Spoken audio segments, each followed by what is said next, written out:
ఒక మోసపూరితమైన లోకము, మోసపూరితమైన మనుషుల మధ్యలో ఉన్నావు.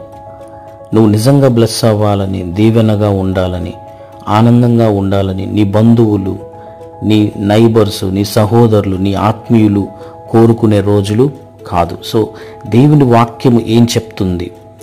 ఆత్మీయులే అవమానించగా, బంధువులే హేళన చేసే రోజుల్లో మనం ఉన్నాము. సో ఇక్కడ చూస్తే నీ నివాస స్థలము కాపాట్యము మధ్యనే ఉన్నది, వారు కపటులు నన్ను తెలుసుకొనకున్నారు, ఇదే యెహోవా వాక్కు. సో చూస్తే వాళ్ళ నాలుక గూతక బాణము, అది కాపాట్యము పలుకుచున్నది.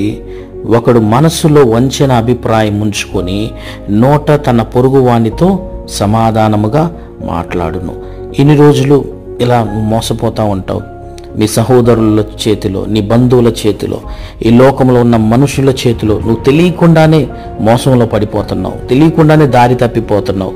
అందుకే భక్తుడు ఇలా అంటున్నాడు, ఏమంటున్నాడు? నా బంధువు నీవే, నా మిత్రుడ నీవే, నా తల్లి నీవే, నా తండ్రి నీవే.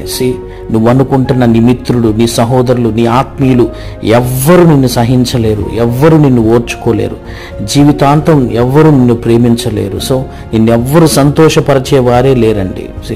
నువ్వెంత ఎక్కువసేపు మనుషులతో మాట్లాడి టాక్సిక్గా మారిపోతావు.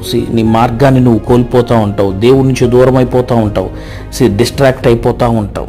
మనం గమనిస్తే మనకు నిజమైన స్నేహితుడు ఉన్నాడు. ఆయన నిజంగా నిన్ను సహించి, నిన్ను ఓర్చుకొని, నిన్ను క్షమించి, నీ మంచిని కోరుకొని ఆయన రెక్కల కింద మనం ఉండాలని, ఆయన మంచి కంఫర్ట్, మంచి విశ్రాంతిని మనకివ్వాలని ఆయన ఆశపడుతూ ఉన్నాడు.